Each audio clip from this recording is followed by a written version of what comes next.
Live webinar. I'm Dr. Joshua Dirito. Today we are going to talk about movement for health, the most powerful medicine that we are not using enough. If I told you that there is a medicine that reduces your heart disease, reduces diabetes, reduces cancer, and also depression, and even early death, and it requires no prescription. It costs nothing, and it is available to you right now. Would you believe me? That medicine is movement. Movement does not mean the intense gym workouts that you think about. It does not even need perfection. It does just need your daily movement. So moving your body consistently, it has been shown to be associated with quite a number of health benefits. According to the World Health Organization, physical activity is any bodily movement that produces skeletal muscle and requires energy. Skeletal muscle is the muscles on the surface of the body. It could be like the muscles on your arms, the muscles on your thighs, the muscles on your abdominal wall. So any movement that anything that makes these muscles move, then that is movement that is healthy, and it is contributing to better health. So this means activities like walking. It could mean things like farming. It could mean things like cleaning your house. It could mean dancing. It could mean playing with your children, stretching, and even taking your pet for a walk. All these, when done consistently, compose what is called body movement, which is very necessary for your health. And any movement counts. According to the World Health Organization, it has been shown that 20% of deaths by people above 35 years old are attributed to lack of physical movement. Then it has also been shown like over people over the age of 35, many times contribute like 50,000 per month of their income on treatment due to lack of physical movement. And then sedentary lifestyle accounts for about 2.4% of direct medical spending due to illness. So lack of physical activity accounts to about 22% of the heart diseases. It accounts to about 18% of fractures and bone problems, and it accounts for about 12% of the cases of diabetes and hypertension, and it accounts for about 5% of the breast cancer cases. So the unfortunate thing and the bad news is, if you look like countries that have compiled data about physical movement, if you look like a country like the US, about 80% of the people do not meet the recommended amount of physical movement, and the 45% do not move sufficiently enough to have the beneficial effects of movement. So sedentary lifestyle or lack of movement has been found to increase the chances of getting depression and also getting anxiety. So what about the benefits of movement? It has been found that adults who regularly exercise, even walking for 30 minutes on a daily basis, they reduce their health cost from the 50,000 that I've talked about to about 25,000 per year. And it has also been shown that active lifestyle significantly reduces your risk of getting heart diseases, It decreases your chances of getting blood sugar, decreases your chances of getting asthma, decreases your chance of getting back pains, and reduces your chances of getting arthritis, and also reduces your chances of getting various types of cancers. So if you want to live longer, people who are physically active, for example, they do about 7 hours per week of physical activity, have a reduced risk of dying early by 40%. So it has been shown that exercise helps prevent and treat uh, mild to moderate activity. And to the young people and those who are learners, it has been shown that exercise increases your chance of learning better, retaining the materials that you learn, and also it has been shown that exercise also makes you retain what you learn in a better way. So if you are a student and you want to retain what you learn, then you have the medicine, and the medicine is exercise. So as I've said, physical inactivity is one of the leading risk factors for death worldwide, being inactive. And prolonged sitting increases your risk of heart diseases, stroke, increases also your chances of getting type 2 diabetes, increases your risk of getting certain cancers like colon cancer. It can lead to more risk of getting depression and even early death. Now, one of the things that I want you to understand that even if you exercise, but most of the time of your day you spend you spend sitting down, you still have a risk of the condition that I've talked about. What does this exactly mean? Like, for example, you have spent your whole day sitting, and then in the evening you have some time in the gym.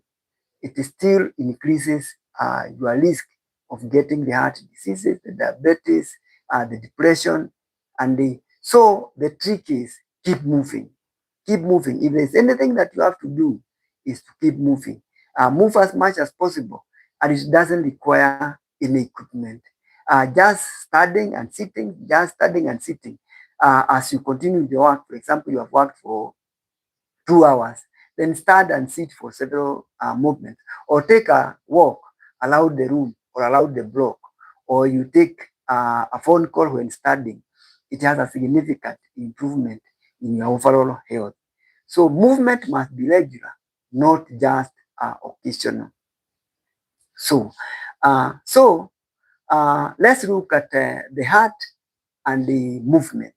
What is the impact of movement on your heart?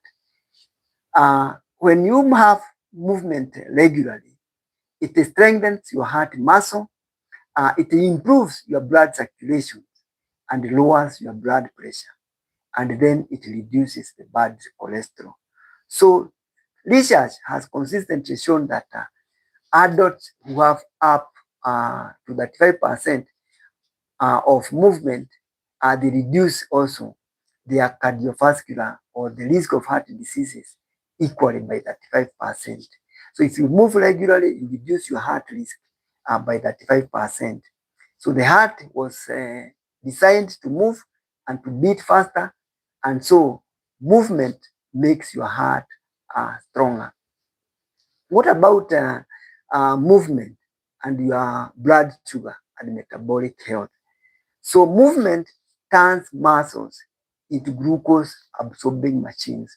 What this means is that whatever movement you make, then you increase the capacity of your muscles to absorb glucose even without the need of insulin.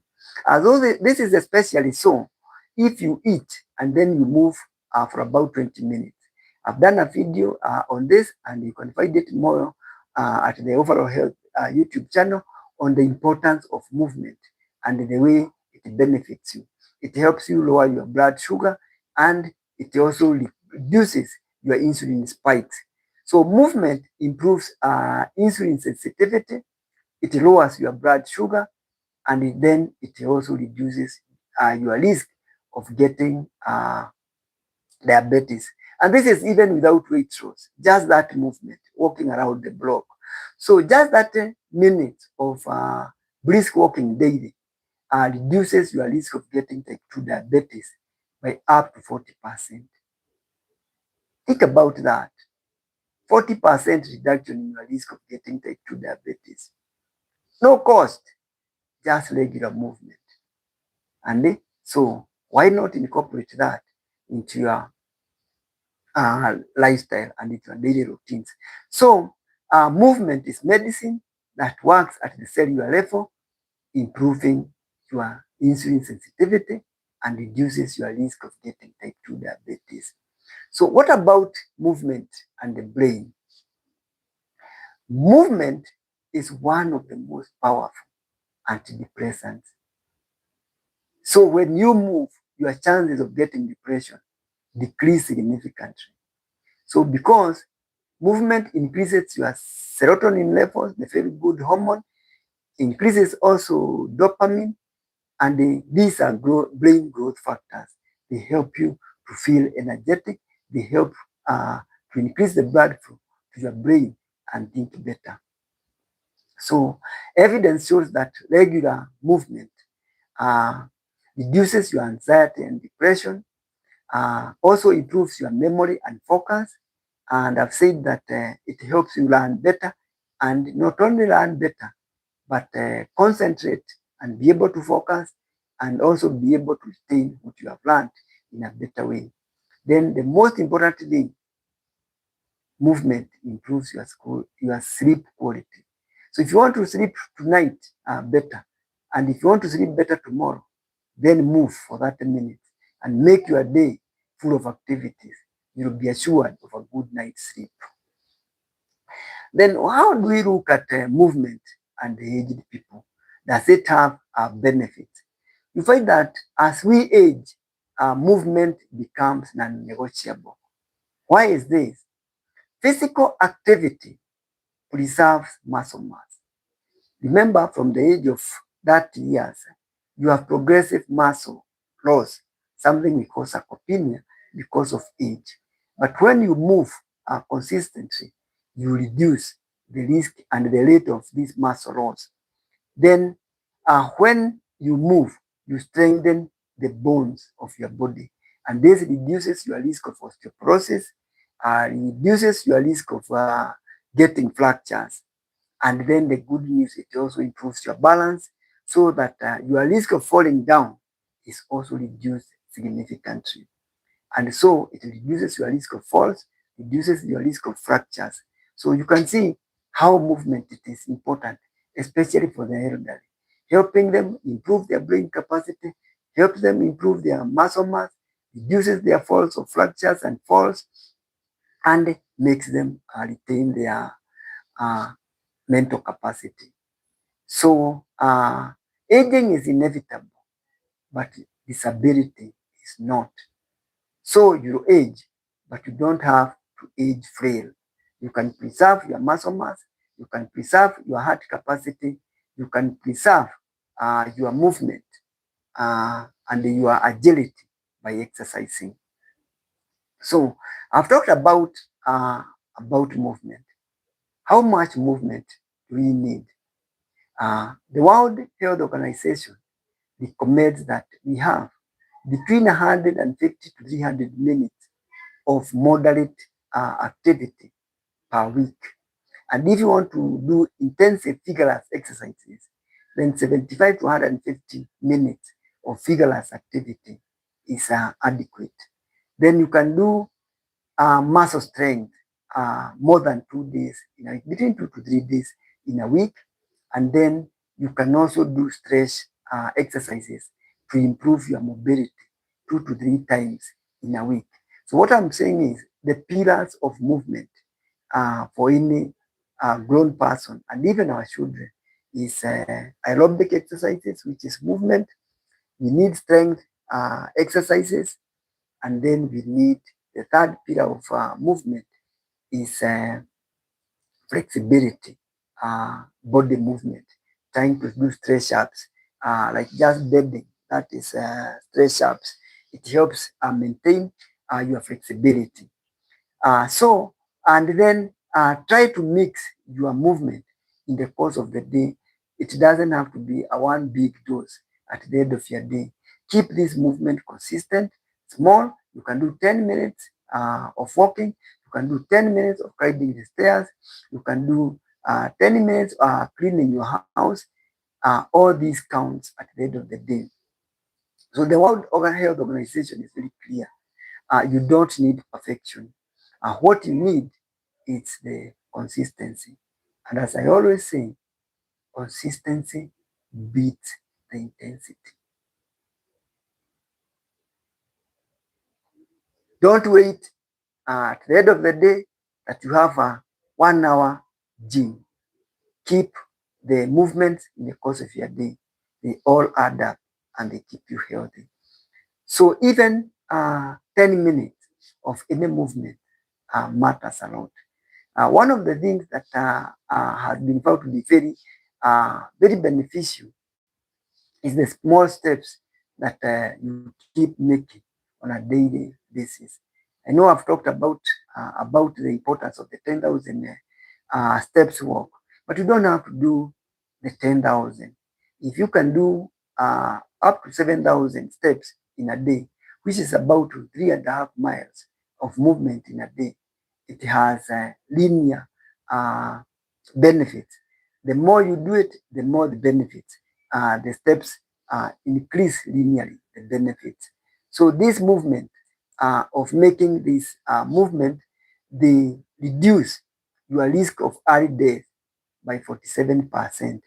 They also reduce your risk of getting cancer by 37%. They also reduce your level of getting dementia by 38%.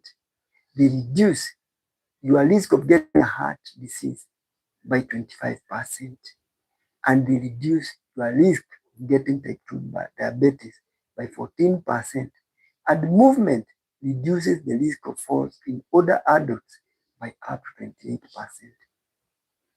These are benefits that we cannot afford uh, to, to lose. So keep moving to get these benefits. So health benefits follow a dose response curve. So the more you do it, the better your health improves. And the best gains, they occur when you move from none to some movement. If you have not been moving and you start moving, then you get some benefit. And every step counts and every step matters. So start where you are. Don't wait for a gym. Just start where you are and what you have been doing. So what are some of the ways that we can do in a daily way, in a daily basis? What are some of the ways that we can make movement a reality in our daily life? One, movement does not require equipment. So even if you are broke, you can still move. You don't need money. So walk while taking calls. So when someone calls, you don't just sit. Take the call as you walk. And even moving like I can just move in this room. Taking some movements around the place as I answer a call. That really counts. Just standing and sitting. Just standing and sitting. And I do that 10 times. That's movement. It counts. Then if I have been sitting, like now I'm almost going to 20 minutes of this talk. If I stand up and sit down, it counts. It builds up to my movement routine. Then stretching every hour. If you're good in dancing, just putting some good music that you enjoy. And some of these things, you also enjoy them. They do not become like it's a core. It is just enjoyment. What you do on a daily basis, what you enjoy doing. Gardening for those who have farms, just going and working, watering your plants, moving around. Recently, someone told me that he doesn't have the capacity to move, but she has planted some sukumas, and so she uses a small 5 liter jerry can to water his plants. So he's running, getting the water coming and watering, going, getting the water coming and watering the plants. And that counts. is part of what keeps you healthy. Then playing. If you have small kids, just jumping around with them, moving around with them, or taking them for a walk, taking your partner for a walk, all these things, they count to increase your longevity, they count to decrease your chances of getting diseases, they count to make you better. So what more do we need to keep our health well taken care of? So build your movement into your daily routine, not outside it. So if you have to drive to work, then park somewhere further away so that you can be able to walk to your office. I know these days the issue for the motorcycles, they take you to the doorstep of where you are going. Even if you are going to use a motorcycle, save the motor rider some few minutes. Let him drop you a little bit far away, like a kilometer from where you are going, so that you have also some time to work for yourself. So that being intentional becomes the key. Then when you reach a building, if it is a story building, don't take the lift. If you are going to walk to the seventh floor, take the lift to the second floor, then walk to the next 3 floors. And I've seen people who just survive by just doing the stairs. You do it 5 times in a day. You want to get something in the crowd, you can't take the stairs, you come down, you go up. That counts as part of your exercise routine. Then when you go shopping, rather than taking the wheel, the wheel cart, just carry your stuff and walk. It keeps you moving. So taking your child for a walk, just rolling around the block with your kid, that counts. Taking a dog for a walk. All these things, you incorporate them into your daily routine, then they really count very much, and it keeps you healthy. Then sometimes walking and moving with others, when you have an accountability buddy whom you agree. I know two of my clients, they walk together in the morning, and they do their walking every morning at around 6:30. They have done it together. When one gets sick, they encourage each other and they keep moving. And that's what contributes to better health. And we have seen what are the benefits of movement. Uh, from cancer prevention, diabetes prevention, prevention of dementia, and also other risk or other diseases of lifestyle. So movement becomes a core pillar. It's the second pillar in preventing you from getting diseases of lifestyle. So movement is not about looking good. It is about living long enough, living well, to love, to serve, and to show up for the people who need you. So your body was designed to move. Remember this always. And when you move, you heal. So when we think of health, let's think about health span. How long do you live without diseases? And this is within our powers. There are so many things that are within our control, things we can do to keep ourselves healthy. So move today, you live better tomorrow, and you enjoy your life without complications of lifestyle diseases. Choose one movement habit today, not tomorrow, today. Before you sleep, you can stretch up. You can sit down and stand up 10 times. It counts, and make it consistent. Remember, the habit we build them on a daily basis, and make your movement as part of your life. And it is the movement that you make that adds to your health span. So why wait until tomorrow? It does not cost you anything. And then sustain that for the rest of your life. So people want to know, for how long do I need to keep moving? It is until as far as you're in this world, keep moving. So let's move one step at a time. Your future health is built one movement at a time. If this talk has helped you, remember to subscribe to the Overall Health YouTube channel at Dr. Delito, and also share with others who may need these health tips. And if you need uh, guided personalized coaching on how to incorporate movement to your daily life, then you can join personalized coaching, the Health Insight 360. This will turn around your lifestyle and start a new life, becoming a new you. And if you have any issues that are making movement difficult for you, you can always visit us at the Wellness Health Services Medical Center at Catalonia.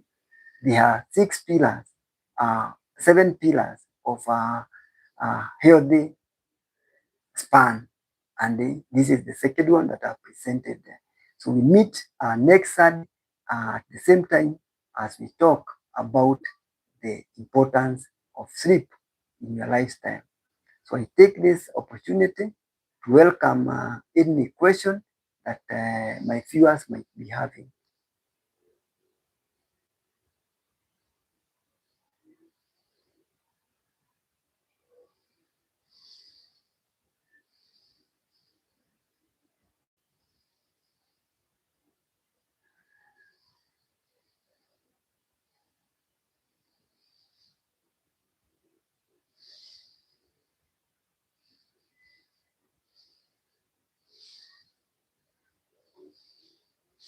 So thank you very much.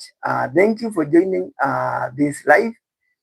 It was a pleasure to me to be with you as we move together. See you in the next video. Remember to subscribe and share the overall health at Dr. David.